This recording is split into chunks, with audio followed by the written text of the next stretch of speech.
On Christmas morning, my daughter-in-law handed me a cup with a sweet smile. Drink this coffee with a secret ingredient that I made especially for you. She is the perfect hostess, and I am superfluous in my own home. When she turned away, I switched the cups. You won't believe what happened to her an hour later. Before continuing, subscribe to the channel and write in the comments what time it is in your region right now. The December morning was crisp and clear when I returned from my walk that Saturday, December 20th. I'd been living in this Portland house for 35 years, and I knew every creak of the floorboards, every shift in the air. Something was off the moment I opened the front door. My son Devin and his wife Patricia were in the living room, huddled close on the couch. They stopped talking the instant they heard me. Not the natural pause of a conversation interrupted, the guilty silence of people caught plotting. "Morning," I said, hanging my coat. "Cold out there. Coffee ready?" "Yeah, Dad," Devin said, not quite meeting my eyes. At 38, he still had that boyish way of avoiding confrontation. Patricia, on the other hand, studied me with the calculating gaze I'd come to recognize over the year they'd been living here. "I'll get you a cup," she said, standing quickly. Too quickly. I watched her disappear into the kitchen. Devin stared at his phone like it held the secrets of the universe. "Everything okay?" I asked him. "Yeah, fine. Just busy week coming up." "Right. Christmas week." He nodded, still not looking at me. The day passed with an odd tension humming through the house. I spent most of it in my study, organizing old pharmacy records from before I'd sold Wilson's Pharmacy 3 years ago. Retirement had its perks, but I missed the structure, the purpose, the interactions with customers who actually valued my expertise. Now I rattled around this house with 2 people who seemed to wish I'd evaporate. That evening, as I was making dinner, Patricia appeared in the kitchen doorway. She'd changed into what I called her presentation outfit, the crisp navy blazer and perfectly pressed slacks she wore when she wanted to appear reasonable.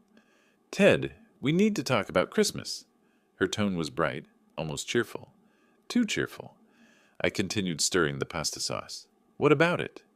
"Well, my parents are coming. Helen and Clarence. They're driving up from Eugene on Christmas Day. We'll have dinner around 2. "Sounds nice. I'll make sure to pick up some wine. Does your father still prefer red?" "Actually," she cut me off, "Devin and I were thinking it might be better if you weren't here, just for a few days. Give us some space to be a family. You could visit friends or maybe get a hotel room downtown. There's that nice Marriott. My treat. Consider it a Christmas gift." The wooden spoon stopped mid-stir. I turned to face her slowly. "I'm sorry. What?" Patricia's smile stayed fixed, but her eyes hardened. "It's just that my parents are very particular people, Ted. They appreciate a certain atmosphere. And with 3 of us here already, it might feel cramped. You understand? Devin agrees, don't you, honey?" Devin had materialized behind her, looking like he wished the floor would swallow him whole. "Dad, maybe it would just be easier if—" "Patricia," I set the spoon down with deliberate care. "This is my house. I've lived here for 35 years. I raised Devin in this house. His mother and I built a life here." I kept my voice level, but I felt something cold settling in my chest. "Your parents are welcome guests in my home, but I'm not leaving for Christmas or any other day." The transformation was instantaneous. Patricia's face went pale, then flushed red from collar to hairline. Her jaw tightened, muscles working beneath the skin, and for just a second, I saw pure fury flash across her features before she caught herself. "Fine," she said, the word clipped and sharp as a blade. "Fine. I'll let my parents know you'll be joining us. I'm sure they'll understand." The way she said understand made it clear she thought they wouldn't. She turned and walked away, her heels clicking hard against the hardwood. Devin lingered, opening his mouth as if to say something, then just shook his head and followed her. I stood alone in the kitchen, listening to their muffled voices upstairs. The pasta sauce began to bubble, and I turned down the heat. 37 years as a pharmacist had taught me to read people, to notice the small signs, the darting eyes of someone trying to pass a fake prescription, the false smiles of drug seekers, the tells that separated the honest from the manipulative. I'd been seeing those signs in Patricia for months now. I just hadn't wanted to admit what they meant. That night, lying in bed, I replayed the conversation. Not just the words, but the way Patricia had said them. The presumption that I would simply leave my own home. The casualness with which she'd suggested I get a hotel room, as if this weren't my house, my life, my right. And Devin, my son, standing there, unable to defend his own father, unable to look me in the eye. When had that happened? When had he become so weak? The house was silent except for the old furnace kicking on with its familiar rattle. But I couldn't sleep. Something had shifted tonight. A line had been drawn in the sand, and I hadn't even realized we'd been approaching it.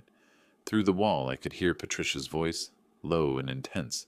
I couldn't make out the words, but the tone was unmistakable. She was angry. Very angry. Devin's responses were softer, placating. I turned over, pulling the comforter up to my chin. The same one Anne had picked out years ago, soft blue with white stitching. Sleep was a long time coming. The next 3 days felt like living in a mausoleum. Patricia and Devin barely spoke to me, their silence deliberate and pointed.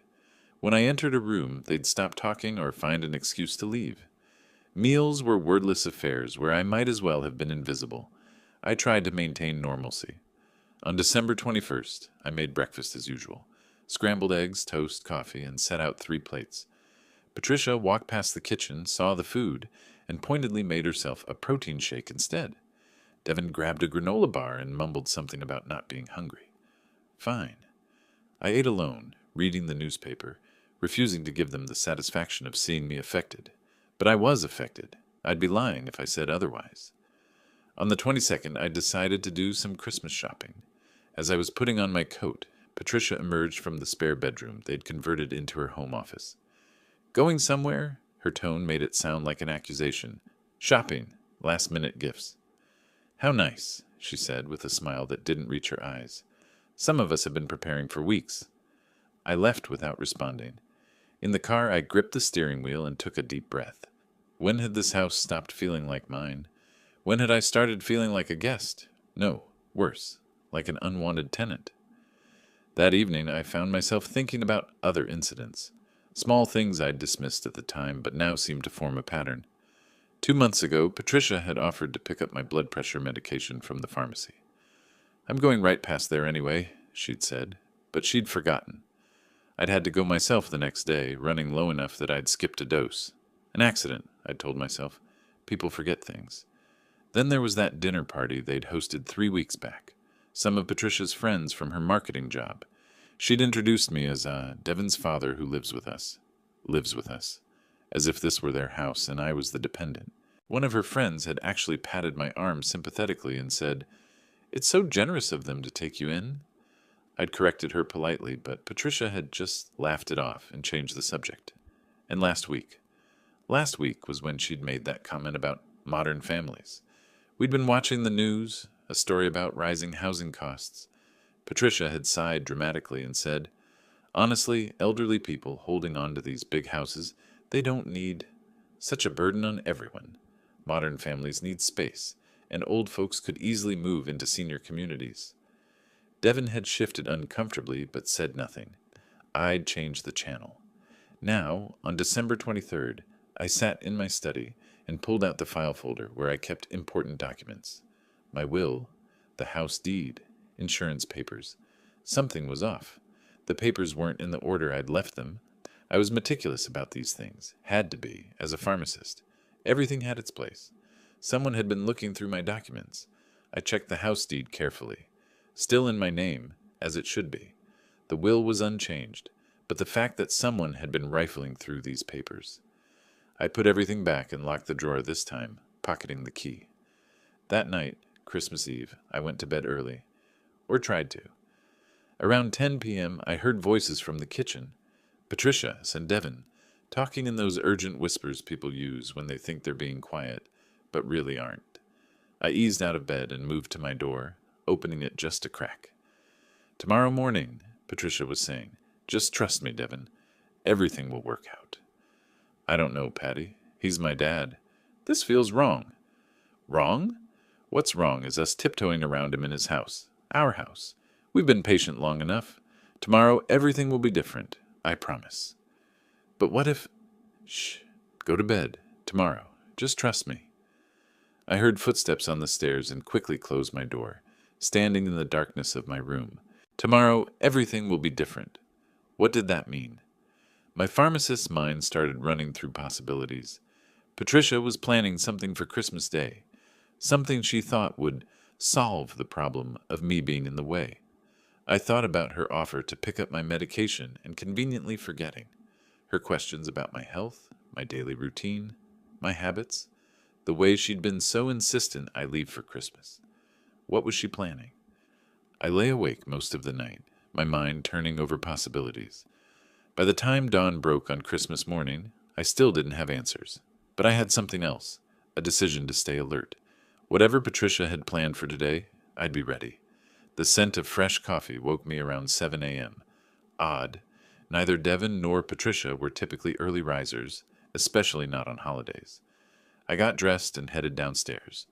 Patricia was in the kitchen, humming as she worked at the counter. She turned when she heard me, and her face broke into a brilliant smile. "Merry Christmas, Ted. I made you coffee. Special recipe." That smile. That too bright, too perfect smile. Every instinct I'd honed over 37 years of reading people screamed at me. Something was very, very wrong. Christmas morning arrived with the scent of fresh coffee drifting up the stairs. I woke around 7 earlier than usual, my mind still processing the cryptic conversation I'd overheard last night. Tomorrow, everything will be different. I got dressed slowly, deliberately. Whatever was coming, I'd face it with my eyes open. When I came downstairs, Patricia was in the kitchen, humming. After 4 days of Arctic silence, she was suddenly cheerful as a songbird. My pharmacist's intuition, honed over decades of spotting inconsistencies in patient behavior, went on high alert. "Merry Christmas, Ted!" She turned, holding a steaming mug. Her smile was brilliant, practiced. "I made you coffee. Special recipe. My grandmother's secret ingredient. A peace offering." She extended the cup toward me. "Please, let's start the holiday fresh." I took the mug, studying her face. The smile was too bright, the enthusiasm too forced, like someone overcompensating. "That's very thoughtful," I said carefully. "What's the secret ingredient?" "Oh, just a family recipe. Cinnamon, nutmeg, a little vanilla." She laughed. "Just drink it while it's hot before it gets bitter." "Before it gets bitter?" Interesting choice of words. She turned back to the stove where she was preparing cinnamon rolls. I raised the cup to my lips slowly, inhaling, and that's when I caught it. Beneath the strong aroma of coffee and spices, there was something else, a faint, slightly bitter undertone that didn't belong. My brain, trained over decades to identify compounds, started cataloging possibilities. Senna, possibly magnesium citrate, maybe bisacodyl, a laxative. My daughter-in-law had just handed me a cup of coffee laced with a laxative. The realization hit me like ice water. This was her plan. Get me sick, keep me confined to the bathroom during her parents' visit, make me disappear without actually making me leave. Elegant, in a twisted way, deniable. "Oh, Ted's not feeling well." And if I complained afterward, without proof I'd sound paranoid, like an old man losing his grip. Patricia turned back toward me, expectant. "Well, how is it?" In that split second I made a decision. When she'd turned to the stove, I'd set my cup down on the counter next to hers. Identical white ceramic mugs, both steaming. Now, meeting her eyes, I picked up the other mug and took a small sip. The taste was normal. Pure coffee. No bitter undertone. "Delicious," I said, watching her carefully. "Very thoughtful of you, Patricia. Your grandmother had excellent taste." She beamed, her shoulders relaxing. "I'm so glad you like it." She reached for the counter, distracted by her phone buzzing, and grabbed the cup I'd set down. My cup, the one with her special ingredient. She took a long drink without looking, her eyes on her phone screen. I sipped from her cup, the clean one, and felt a grim satisfaction. She'd tried to play me. Now she'd play herself. "Ted," she said, setting down what she thought was her mug. "About Christmas dinner. My parents are arriving at 2 o'clock sharp. It would really help if you could just give us some space while we prepare. Maybe you could stay in your room." The audacity. Even now she was trying to hide me away. "Patricia," I said, keeping my voice level, "I've already told you. This is my house. I'll be greeting your parents when they arrive. I'll be at the table for Christmas dinner."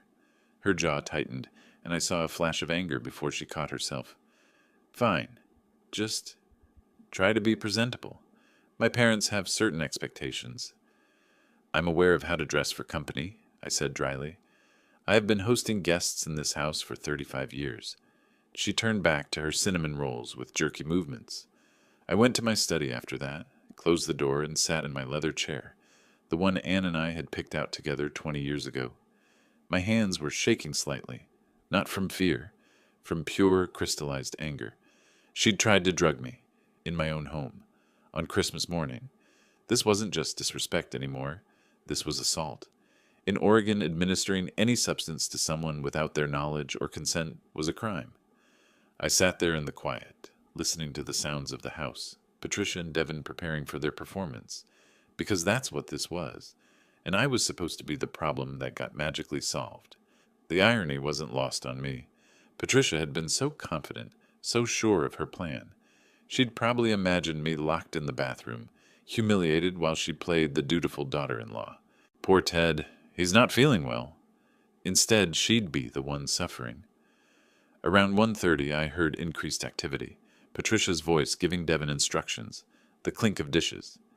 At 1:55, I emerged from my study, dressed in my best charcoal slacks, a crisp white button-down shirt, and my navy blazer. I'd shaved, combed my hair, even put on cologne. Patricia's eyes widened when she saw me. "You're—" she started, her voice strangled. "Presentable?" I finished, meeting her gaze. "I believe that's what you requested?" Her mouth opened, closed. She looked like she wanted to say something but couldn't find the words. The doorbell rang at precisely 2 o'clock. Helen and Clarence Carter were exactly as I'd expected. Elegant, well-dressed, carrying themselves with the kind of careful dignity that comes from decades of caring what other people think. Helen wore a cream suit with pearls. Clarence had a perfectly knotted burgundy tie. "Mr. Wilson," Helen extended her hand. "How wonderful to finally meet you. Patricia has told us so much about you." I'll bet she has, I thought, but I smiled warmly. "Please call me Ted. Welcome to my home. Merry Christmas." "What a lovely house," Clarence said, glancing around. "These old Portland homes have such character." 1920s craftsman, I confirmed. "I've maintained it myself over the years." We settled around the dining table. Patricia had outdone herself with the presentation, my fine china, cloth napkins, a centerpiece of winter greenery and candles. The turkey looked perfect, golden and glistening. "This is beautiful, Patricia," Helen said, beaming. "You've done such a wonderful job." Patricia glowed under the praise, playing her role flawlessly, laughing at her father's jokes, complimenting her mother's new hairstyle, making sure everyone's wine glass stayed full. The perfect daughter, the perfect hostess. But I noticed how she kept glancing at me, quick, furtive looks, checking her watch subtly, waiting. She thought I'd be running to the bathroom by now. A laxative like Senna typically works within 30 minutes to an hour on an empty stomach. She was expecting me to excuse myself, mortified, and disappear. 10 minutes passed. I calmly ate my turkey and engaged Clarence in conversation about his work in financial consulting. 20 minutes. I asked Helen about her garden club. She described their annual rose competition with enthusiasm. Patricia shifted in her seat, took a sip of water, shifted again. 30 minutes into the meal, Patricia suddenly went very still. Her face, which had been flushed with warmth and wine, turned pale. She pressed a hand to her stomach, so subtly I almost missed it. "Patricia?" Devin asked. "You okay?" "I'm fine," she said tightly. "Just excuse me for one moment." She stood carefully, but I saw the way her hand gripped the table edge, the way she held herself very, very still. "Excuse me," she said again, her voice strained. "I just need to—" She didn't finish. Her eyes went wide, genuinely panicked, and she practically bolted from the room, one hand over her mouth, the other clutched to her midsection. Helen looked alarmed. "Patricia? Sweetheart?" Then we heard it, the bathroom door slamming, and then the sounds that followed left no room for imagination. "Oh dear," Helen said, setting down her fork. "Clarence, I should—" "Of course, go check on her," I said, maintaining my composure, taking another bite as if nothing unusual was happening. Helen hurried after her daughter. Clarence and Devin sat in uncomfortable silence. Devon's face was bright red. Must have been something she ate, I said mildly. The turkey seemed fine to me, though. The sounds from the bathroom continued. Helen's concerned voice through the door. Patricia's responses, desperate and anguished. 10 minutes passed. 15. Patricia emerged briefly, looking green and sweaty, mascara smudged under her eyes, only to gasp and rush back moments later. I'm so sorry, Devon kept saying to Clarence. I don't know what happened. She was fine this morning. These things happen, Clarence said, though he looked profoundly uncomfortable. Perhaps we should reschedule? 20 more minutes. The Christmas dinner Patricia had orchestrated so carefully was falling apart. Helen tried to coax Patricia out, speaking through the bathroom door. Sweetheart, maybe you should lie down. Do you need a doctor? Patricia's response was incoherent, something between a groan and a sob. I continued eating slowly. The turkey really was excellent. At 4 o'clock, after 2 hours of apologetic chaos, with Patricia still imprisoned in the bathroom, the Carters decided to leave. Helen emerged looking distressed. Please tell Patricia we hope she feels better soon, Helen said at the door, gathering her coat. Her voice was stiff with disappointment. These stomach bugs can be terrible. We'll have dinner another time. I showed them out graciously, expressing concern for Patricia's sudden illness. Please drive safely. When I returned to the dining room, Devon was clearing plates with jerky movements. Patricia finally emerged around 4:30, looking absolutely wrecked. Her perfect makeup destroyed, her hair disheveled, her green dress wrinkled. She looked pale, shaky, and furious. She looked at me, and I looked back calmly. How are you feeling, Patricia? I asked, my voice neutral. That came on rather suddenly? She stared at me, and I saw the exact moment understanding dawned. Her eyes widened, her mouth opened slightly. I picked up the coffee cup and raised it slightly. The secret ingredient was interesting, I said quietly. Very creative. The color drained from her face entirely. You, she whispered. The cups looked identical, I continued. Easy to mix them up if you're distracted by a text message. Devon looked between us, confused. What are you talking about? What cups?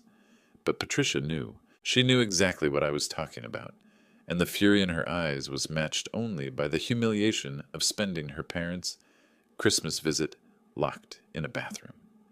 I stood, setting my napkin on the table. Well, that was an interesting Christmas dinner. Very memorable. I walked past her toward my study. She smelled of sweat and defeat. At the doorway, I paused. Next time you try to drug someone, Patricia, you might want to make sure you're drinking from the right cup. I closed the door behind me, leaving them in stunned silence. My hands were steady. My mind was clear. The game had changed, and I was no longer playing defense. The day after Christmas, I couldn't sleep. Every time I closed my eyes, I saw Patricia's face at that dinner table. The shock, the rage, the humiliation. But it wasn't satisfaction I felt. It was something colder. A growing awareness that the coffee incident wasn't isolated. It was just the latest move in a game I hadn't realized I was playing. I sat in my study around dawn, the house silent except for the old radiator's familiar clank. My mind kept circling back, connecting dots I'd ignored. 3 months ago, my driver's license had vanished. I'd searched everywhere, convinced I'd misplaced it. Then it turned up in the kitchen junk drawer, a place I never would have put it. At the time, I'd chalked it up to senior moment. Now I wondered, had Patricia been looking for something, testing whether I'd noticed things being moved? Then there were her questions. Ted, which bank do you use again? How much is your pension, roughly? Always casual, always with that bright smile. I'd answered without thinking. Why wouldn't I? She was family. And that comment I'd overheard 2 weeks ago. Patricia talking to Devon in the living room, her voice carrying that edge of frustration she tried to hide from me. When this house finally becomes ours, we can actually start living. Start living. As if my existence was preventing theirs. I pulled out my file cabinet, the one with important documents. House deed, will, insurance policies, bank statements. Everything was there, but the order was wrong. I'm meticulous about filing. 37 years of managing pharmacy inventory taught me that. These papers had been rifled through, then put back carelessly. Someone had been searching my documents. The realization settled over me like ice water.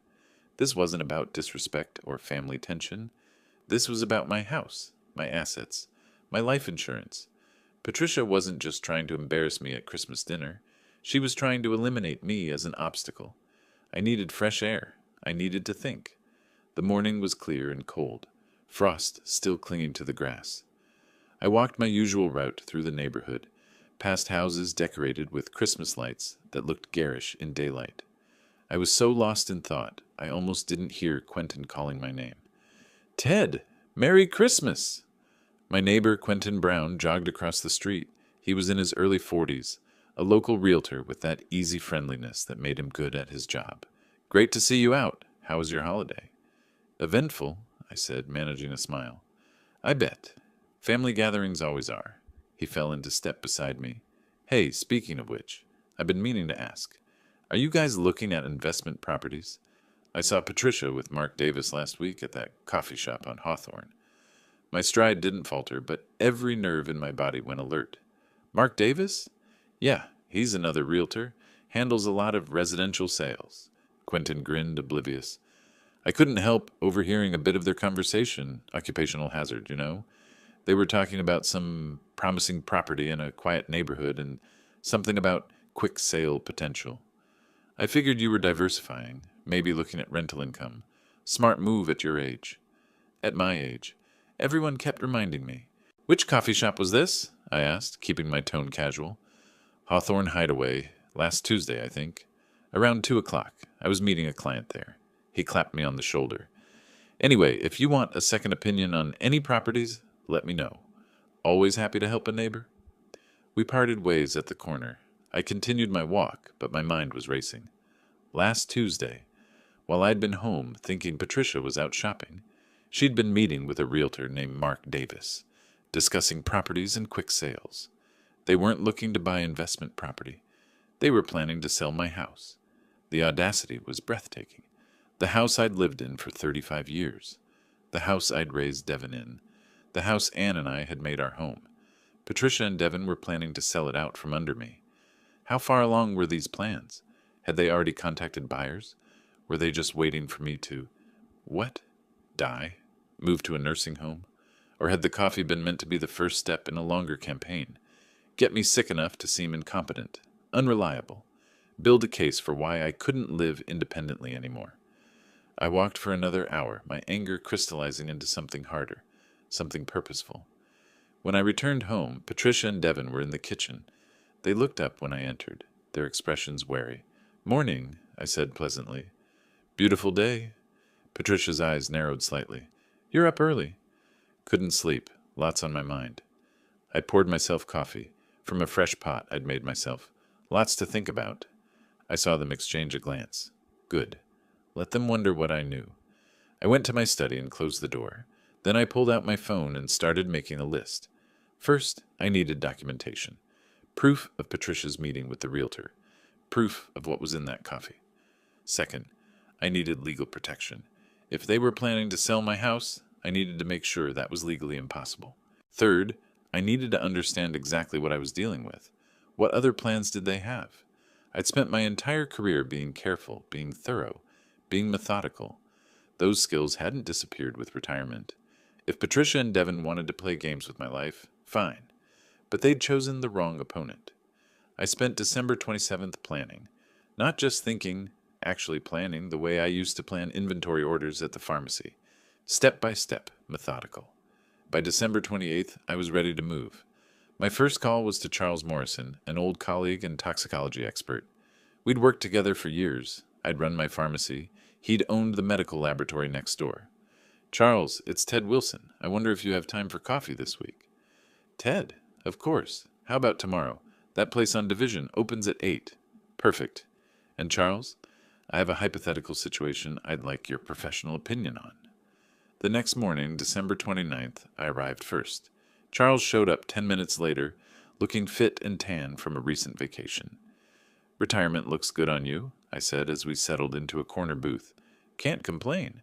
So what's this hypothetical situation?" I stirred my coffee slowly.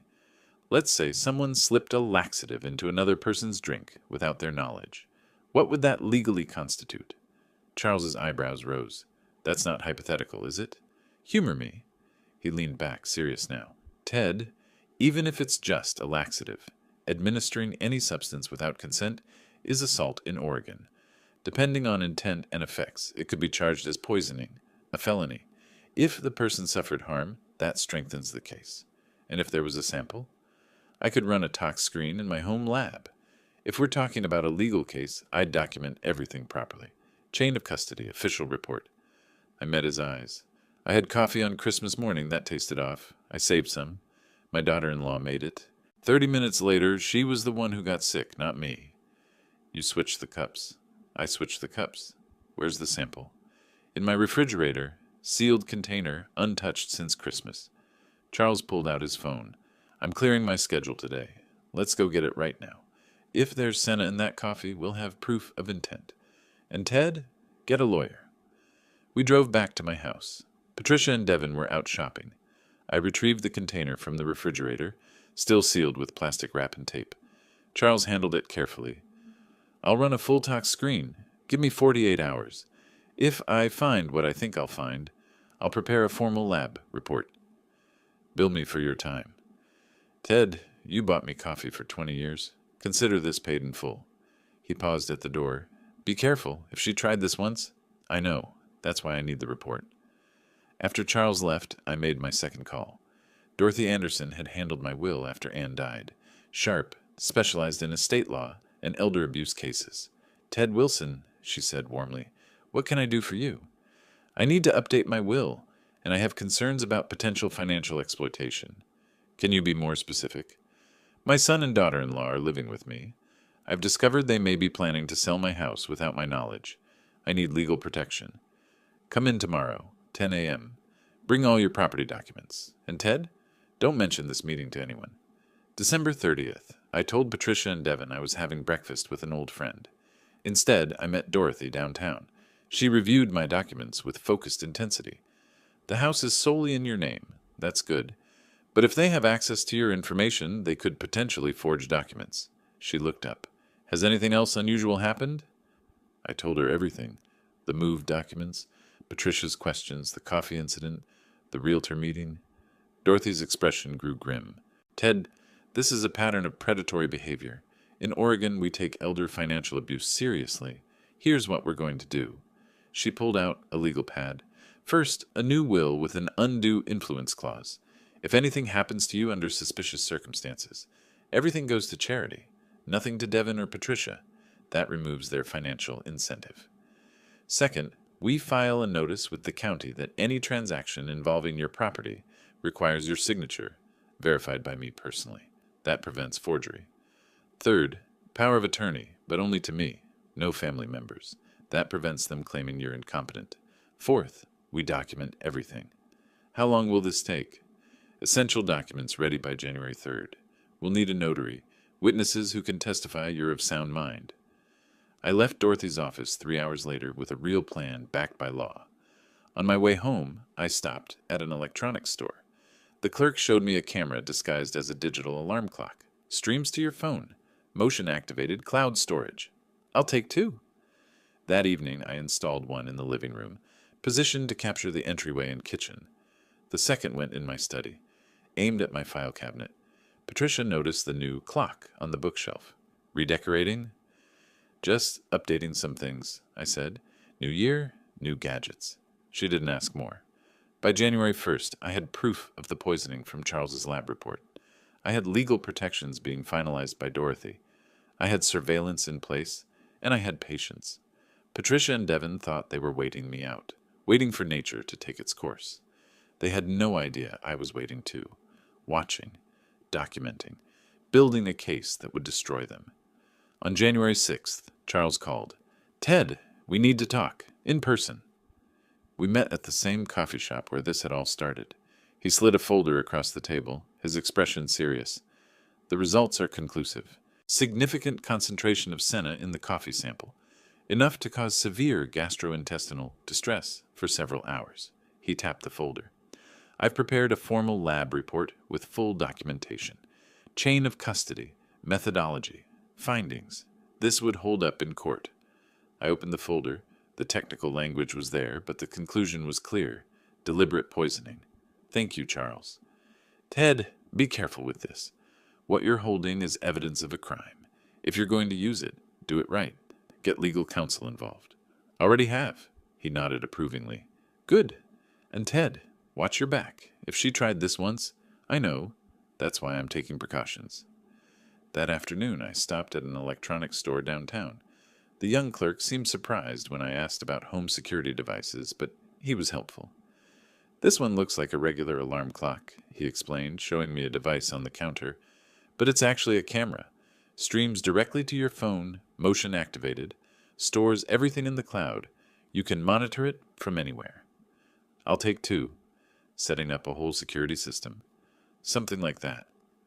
Back home, I installed the first camera in the living room, positioned on the bookshelf where it had a clear view of the entryway and part of the kitchen. The second went in my study, aimed directly at my file cabinet. Both looked innocuous, just modern gadgets an old man might buy to feel more connected. Patricia noticed the new clock that evening. Redecorating? Thought it was time to update things. New year, new technology. My grandson showed me these at Christmas. I didn't have a grandson, but she didn't know that. The lie rolled off my tongue easily. She didn't ask more questions. Good. January 8th, I met with Dorothy again. This time she'd brought a notary and 2 witnesses, her paralegal and another attorney from her firm. We're doing this properly, Dorothy explained. Every document witnessed, notarized, impossible to challenge. She walked me through the papers. The new will was ironclad. If I died under any suspicious circumstances, sudden illness, accident, anything questionable, everything would go to specified charities. Nothing to Devin or Patricia. The document even included a provision for independent investigation if my death seemed premature or unnatural. This removes their incentive, Dorothy said. If they can't inherit, there's no point in harming you. Next came the property protection documents, a formal notice filed with the county recorder that any transaction involving my house required my signature, verified in person by Dorothy, with a mandatory 48-hour waiting period. Any attempt to forge documents would trigger automatic legal action. Finally, the power of attorney, but only to Dorothy. Not family, not friends. Only my attorney could make decisions if I became incapacitated, and even then with strict oversight. Sign here, here, and here. I signed. The witnesses signed. The notary stamped everything with her official seal. As of this moment, Dorothy said, gathering the documents, your assets are protected. I'll file these tomorrow morning. By January 10th, they'll be in the system. Any attempt to manipulate your property will be flagged immediately. What about the coffee incident, the lab report? We hold that. It's leverage. If they push too hard, we show them we have proof of attempted poisoning. That's a felony in Oregon. They won't risk it. I left her office feeling something I hadn't felt in months. Control. Over the next week, I maintained my routine. Morning walks. Reading in my study. Polite but distant interaction with Patricia and Devin. They noticed I was going out more. Appointments, errands, meeting old friends. Patricia's curiosity was evident. You're certainly busy these days. Retirement doesn't mean sitting still, I said. Life goes on. What I didn't tell her, I was documenting everything. The hidden cameras captured their conversations when they thought I couldn't hear, their casual dismissal of me, Patricia's eye rolls when I spoke, Devin's weak agreement with her complaints. But I needed more. I needed them to reveal their true intentions in their own words. On January 19th, I set the trap. That evening, I made sure to be visibly tired at dinner. Long day, I said, rubbing my eyes. Think I'll turn in early. Are you feeling all right? Devin asked. Was that concern in his voice or hope? Just tired. These winter days wear me out. I stood slowly, deliberately. Good night. I went to my room but left my phone in the kitchen, deliberately, carefully placed on the counter near where they usually sat after dinner.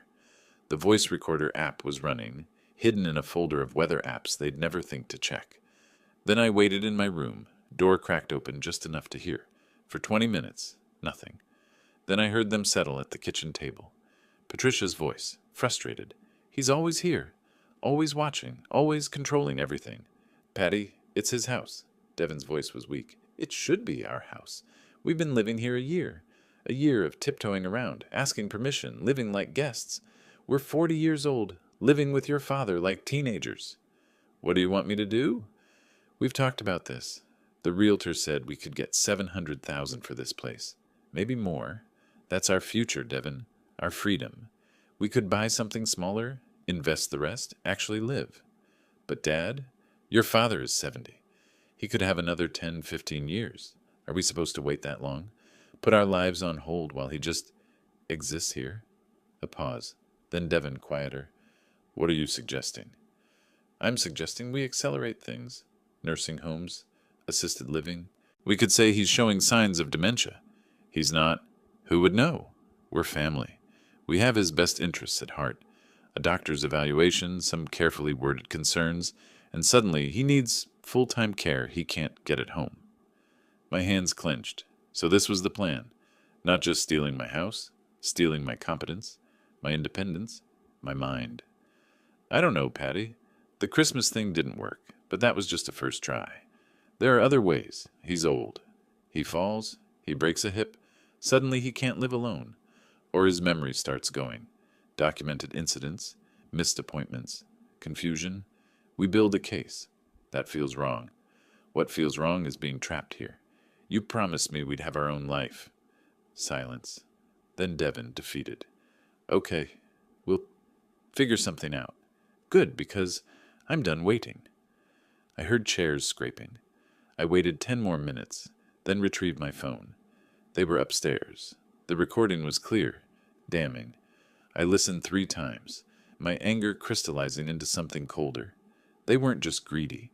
They were willing to destroy me, my reputation, my autonomy, my identity, to get what they wanted. The next morning, January 20th, I called Dorothy. It's time. I'm ready to move forward. You have something? Everything. We scheduled the meeting for January 21st, 2 p.m., at my house. I told Patricia and Devin we needed a family discussion about the future. Patricia's eyes lit up. She thought I was surrendering. Dorothy arrived precisely at 2, professional in a dark suit, carrying a briefcase. Patricia and Devin were at the dining table. I'd made tea. In cups, I'd prepared myself. Thank you for coming, Dorothy, I said, sitting at the head of my table. Time we got clear about expectations. Patricia smiled. False warmth. I'm so glad you're being reasonable, Ted. I prepared new estate documents, I interrupted. I wanted you both to understand the changes. I slid papers across the table. Dorothy remained standing, silent. Patricia's smile faltered. This says, everything goes to charity? If I die under suspicious circumstances, yes. Heart attack, fall, sudden illness. Anything questionable triggers investigation and disinheritance. That's absurd. There's more. I nodded to Dorothy. She placed another document down. Notice of property protection filed with Multnomah County. Any attempt to sell or transfer Mr. Wilson's property requires his personal verification in my presence. Attempts to circumvent this will result in criminal charges. Patricia went white. You can't. I can. I did. I leaned forward. I also know about your meeting with Mark Davis, the realtor, discussing the quick sale of my house. Devin looked sick. Patricia's mouth opened, closed. And I have this. I placed my phone on the table, pressed play.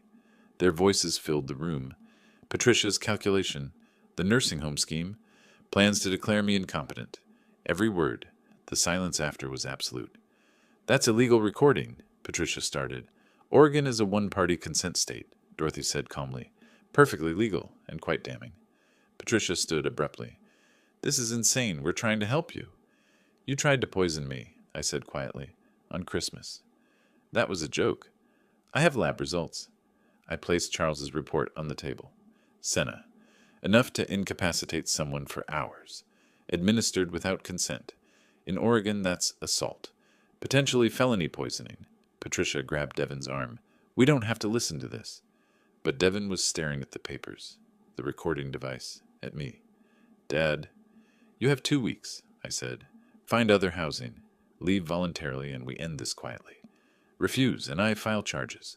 I begin formal eviction. I make sure every landlord in Portland knows why you're looking. Patricia's face twisted with rage. You vindictive old man. We gave up our lives to take care of you." "No," I said, voice steady. "You moved into my house rent-free. You plotted to steal my property. You tried to drug me, discredit me, dispose of me. That ends now." Dorothy stepped forward.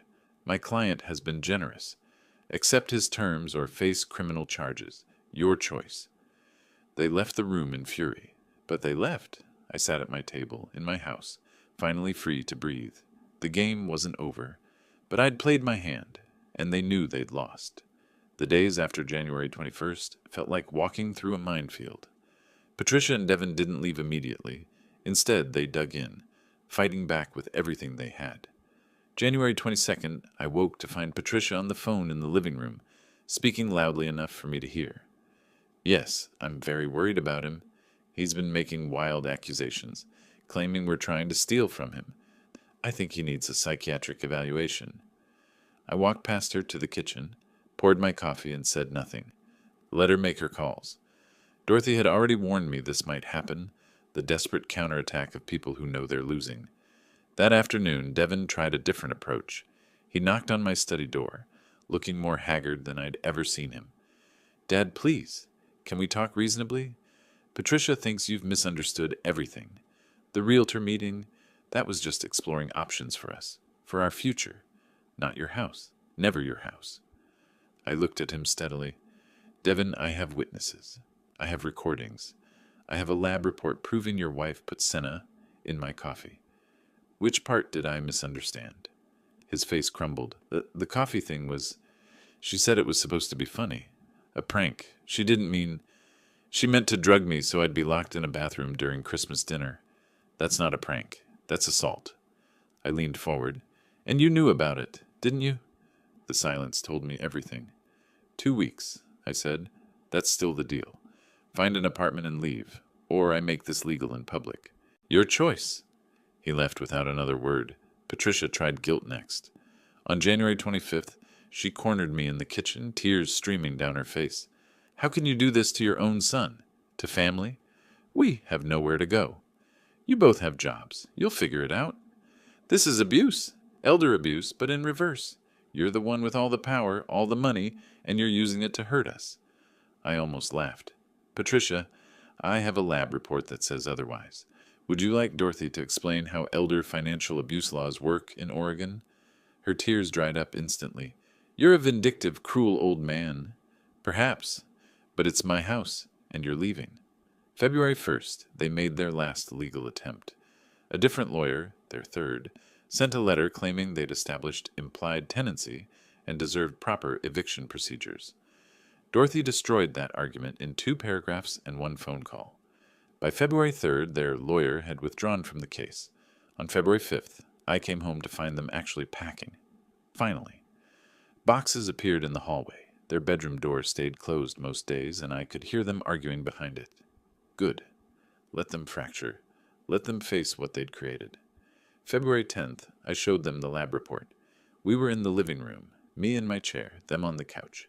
Dorothy standing by the window like a bailiff. "This is a certified laboratory analysis of the coffee you served me on Christmas morning," I said, sliding the document across the table. "Senna, enough to cause severe gastrointestinal distress for several hours." Patricia's face went white. "That's not... You can't prove... It's notarized, signed by a certified toxicologist. Charles Morrison, someone you've never met and have no leverage over." I kept my voice level. "In Oregon, administering any substance without consent is assault. Even a laxative." "It was a joke." Patricia's voice rose shrill. "You're taking this way too seriously." "A joke would be funny. Drugging someone isn't funny. It's a crime." Devin put his head in his hands. "Dad, please." "You have until February 14th, I said. 4 more days. After that, I file formal eviction papers, and I file a police report about the poisoning. Both. Your choice whether this stays private or becomes public record." Patricia stood up, shaking with rage. "You can't do this. I'll sue you for defamation, for... For what?" Dorothy stepped forward. "For protecting his property? For defending himself against attempted poisoning? Please, try. Every court filing would become public record, and every piece of evidence we have would be entered into the legal record. including the recording of you discussing how to declare him incompetent and put him in a nursing home against his will. Patricia's mouth opened and closed like a fish. Devin looked sick. 4 days, I repeated. That's more generous than you deserve. They stormed out. I heard Patricia screaming at Devin upstairs. This is your fault. You should have handled him. You should have... I couldn't hear the rest. Didn't need to. They were tearing each other apart, and I felt nothing but cold satisfaction. February 12th, 2 days before the deadline, Patricia made one last attempt. She appeared in my study doorway, composed, calm. Ted, I want to apologize. Truly. I made mistakes. Terrible mistakes. Can we start over? Can I make amends? I looked at her. Really looked. The performance was good. The contrite expression, the humble posture. She'd probably practiced in front of a mirror. No, I said simply, but family. Family respects each other. You tried to poison me, Patricia. You plotted to steal my house. You tried to have me declared incompetent. Those aren't mistakes. Those are choices, and choices have consequences. Her mask slipped. Just for a moment, I saw the fury underneath. You'll regret this. Perhaps, I said, but not as much as you'll regret trying to play games with someone who's spent 40 years reading people and understanding consequences. February 14th. Be gone. She left. This time, I knew it was really over. February 14th, Valentine's Day. Poetic, really.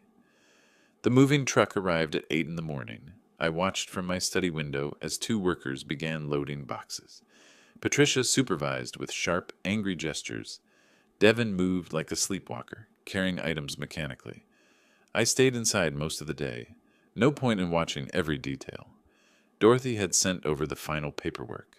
Locks would be changed at 4 p.m., and a formal trespass notice would be filed. If they returned after that, it would be a criminal matter. Around noon, I made myself lunch. The house felt strange, emptier somehow, even though they were still there. The silence was different, better. At 2 p.m., I heard Patricia's voice in the hallway, sharp and cutting. You should have fought harder. You should have stood up to him. Devin's response was inaudible, but Patricia's next words weren't. Don't you dare cry. We're the victims here. I almost felt sorry for my son. Almost. But he'd made his choices, just as I'd made mine. By 3:30, the truck was loaded. I came downstairs to the front door, where they stood with their final belongings. Patricia held her purse white-knuckled. Devin held a single box. Patricia saw me and couldn't hold back. All the fury, all the humiliation of the past month erupted. You're a bitter, vindictive old man, she shouted. You threw away your own family because your pride couldn't handle a simple mistake. You'll die alone in this house, and nobody will care. Nobody will even know for weeks. Devin touched her arm. Patty, let's just go. She shook him off. No, he needs to hear this. You're pathetic, Ted.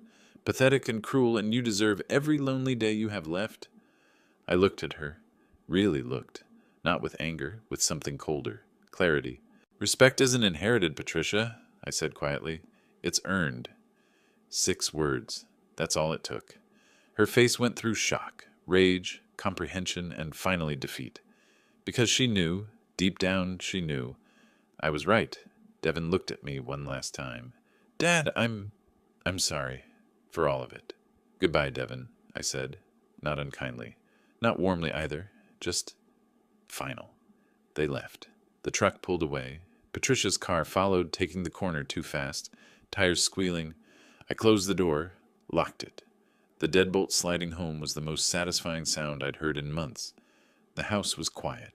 Completely quiet. No footsteps overhead. No arguing voices. No tension crackling through the air like electricity. Just peace. I walked through the rooms. The living room where Anne and I had celebrated 33 Christmases. The kitchen where she'd taught Devin to make scrambled eggs when he was 7. The study where I'd planned our retirement, dreamed our dreams. My home. Mine again.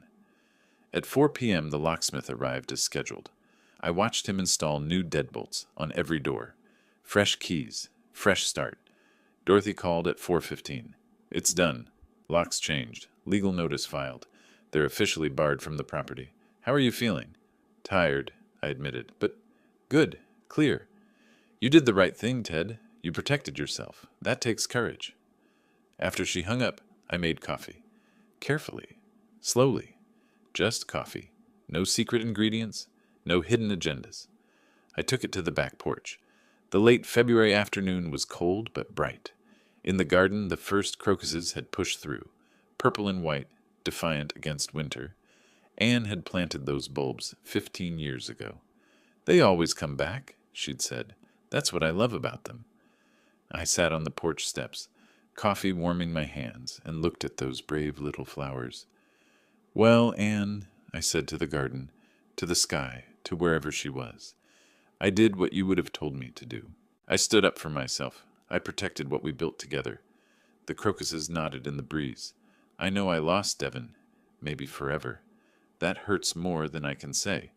But I couldn't let them take this from us. I couldn't let them win. A robin landed on the fence, the first I'd seen this year. Spring was coming, life continuing its eternal cycle. I think you'd understand, I said. I hope you would. The robin sang once, clear and bright, then flew away. I finished my coffee and went inside. The house was quiet, but it wasn't empty. It was full of memories, full of love, full of a life well lived, full of dignity preserved. That evening I made dinner for one. I ate at the table, reading the newspaper, comfortable in my own space. Before bed I checked the new locks one more time. Solid, secure, mine. I slept better that night than I had in a year. February 15th, I woke to sunlight streaming through my window. The house was still quiet, still peaceful, still mine. I made breakfast, took my morning walk, came home to a house that welcomed me instead of tolerating me. It was enough, more than enough. At 67, I'd learned something important. Sometimes winning means losing things you love, but losing those things doesn't mean losing yourself. I'd kept my dignity, my home, my self-respect. And in the end, that was everything. The crocuses kept blooming. Spring kept coming. Life kept moving forward. And I was still here, still standing, still master of my own house. Some victories are quiet. Some victories hurt. But they're victories nonetheless. This was mine. If you like this story, please like this video, subscribe to the channel, and share your impressions of this story in the comments. To listen to the next story, click on the box on the left. Thank you for watching.